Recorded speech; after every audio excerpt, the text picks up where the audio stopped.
Como aprendemos? Por que alguns de nós aprendem mais rápido do que os outros? A neurociência é uma das fronteiras importantes no entendimento da fisiologia humana e também na consideração do que nos torna quem somos. É um momento incrível para ser neurocientista e posso dizer que tem o trabalho mais interessante do mundo. Sabemos que o cérebro muda em um ritmo de tirar o fôlego. Muito do que pensávamos saber e conhecer sobre o cérebro mostrou-se não ser verdade ou estar incompleto. Alguns desses equívocos são mais óbvios do que os outros. Por exemplo, achávamos que, após a infância, o cérebro não podia mudar. Acontece que isso estava longe de ser verdade. Outro conceito errado sobre o cérebro é que só usamos partes dele num dado momento, e que ele fica quieto quando não fazemos nada. Isso também não é verdade. Mesmo quando estamos descansando, sem pensar em nada, o cérebro está extremamente ativo. Foram os avanços na tecnologia, como a ressonância magnética, que nos permitiram fazer essas e outras descobertas importantes. Talvez a descoberta mais emocionante, interessante e transformadora seja que toda vez que aprendemos um fato novo ou uma habilidade nova, o cérebro muda. É algo que chamamos de neuroplasticidade. Há 25 anos, achávamos que após a puberdade, as únicas mudanças que ocorriam no cérebro eram negativas. A perda de células cerebrais com a idade, o resultado de lesões como um AVC. Então, os estudos começaram a indicar níveis extraordinários de reorganização no cérebro adulto. Os estudos subsequentes mostraram que todos os nossos comportamentos mudam o cérebro, que essas mudanças não são limitadas pela idade. É uma boa notícia, não é mesmo? De fato, ocorrem o tempo todo. Um fato muito importante é que a reorganização cerebral ajuda na recuperação de lesões cerebrais. O segredo para cada uma dessas mudanças é a neuroplasticidade. E o que é isso? O cérebro pode mudar de 3 maneiras básicas para apoiar o aprendizado. A primeira é química. O cérebro funciona, na verdade, por meio da transferência de sinais químicos entre células cerebrais chamadas de neurônios, que desencadeiam uma série de ações e reações. Para apoiar o aprendizado, o cérebro pode aumentar a quantidade ou as concentrações desses sinais que ocorrem entre os neurônios. Como essa mudança pode ocorrer rapidamente, ela apoia a memória de curto prazo ou a melhoria de a curto prazo em um desempenho de competência motora. A segunda maneira que o cérebro pode mudar para apoiar o aprendizado é pela alteração da estrutura dele. Durante o aprendizado, o cérebro pode mudar as ligações entre os neurônios. Aqui, a estrutura física do cérebro está, na verdade, mudando. Isso leva um pouco mais de tempo. Essas mudanças estão associadas à memória de longo prazo, à melhoria a longo prazo de uma capacidade motora. Esses processos interagem. Vou dar um exemplo de como isso acontece. Todos nós já tentamos aprender uma nova competência motora, como aprender a tocar o piano ou fazer malabarismo. Tivemos a experiência de melhorar cada vez mais em uma única sessão de treino e pensar, consegui. Talvez tenhamos retomado no dia seguinte e todos os progressos do dia anterior foram perdidos. O que aconteceu? A curto prazo, o cérebro conseguiu aumentar os sinais químicos entre os neurônios, mas por algum motivo, essas mudanças não causaram as mudanças estruturais necessárias para apoiar a memória de longo prazo. Lembre-se de que as memórias de longo prazo levam tempo. O que vemos a curto prazo não reflete o aprendizado. São as mudanças físicas que irão apoiar as memórias de longo prazo. E são as mudanças químicas que apoiam as memórias de curto prazo. As mudanças estruturais podem levar a redes integradas de regiões cerebrais que funcionam juntas para apoiar o aprendizado e a certas regiões cerebrais importantes para comportamentos muito específicos para mudar a estrutura ou expandir. Eis alguns exemplos. As pessoas que leem Braille têm zonas sensoriais no cérebro maiores para as mãos do que aqueles que não leem. A região motora da mão dominante, que fica do lado esquerdo do cérebro dos destros, é maior do que a do outro lado. Estudos indicam que os taxistas londrinos, que têm de memorizar um mapa de Londres para obter sua licença, têm regiões cerebrais maiores para as memórias espaciais e de mapas. A última maneira de o cérebro mudar para apoiar a aprendizagem é pela alteração da função nele. Conforme usamos uma região cerebral, torna-se cada vez mais estimulante e fácil de usar novamente. Como o cérebro tem áreas que aumentam os estímulos, ele muda como e quando são ativadas. Com a aprendizagem, vemos a mudança de redes inteiras de atividade cerebral. A neuroplasticidade é apoiada por mudanças químicas, estruturais e funcionais, que ocorrem em todo o cérebro. Podem ocorrer de modo independente umas das outras, mas geralmente ocorrem em conjunto. Juntas, apoiam a aprendizagem e ocorrem o tempo todo. Acabei de dizer como o cérebro é incrivelmente neuroplástico. Por que não conseguimos aprender o que escolhemos com facilidade? Por que nossos filhos às vezes fracassam na escola? Por que com a idade tendemos a esquecer as coisas? E por que as pessoas não se recuperam totalmente de lesões cerebrais? Ou seja, o que limita e facilita a neuroplasticidade? Esse é meu objeto de estudo.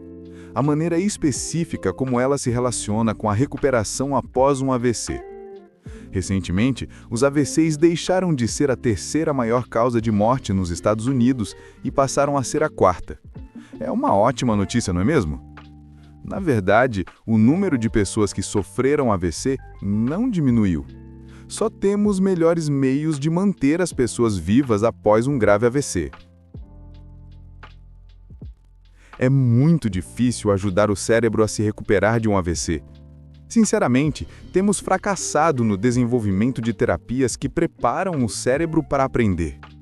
Elas incluem simulação cerebral, exercício e robótica.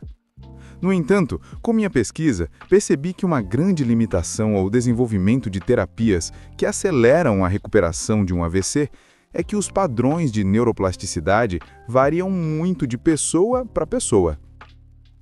Como pesquisadora, a variabilidade me enlouquecia.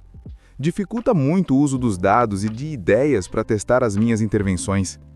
Por causa disso, os estudos das intervenções médicas são destinados especificamente a minimizar a variabilidade. Mas em minha pesquisa, torna-se muito evidente que os dados mais importantes e informativos que coletamos estão indicando essa variabilidade. Aprendemos muito pelo estudo do cérebro após um AVC, e creio que essas lições são muito valiosas em outras áreas. A primeira lição é que o principal fator da mudança cerebral é o comportamento. Não existe uma droga que possam tomar para a neuroplasticidade. Nada é mais eficaz do que a prática para nos ajudar a aprender. O mais importante é que você tem que fazer o trabalho.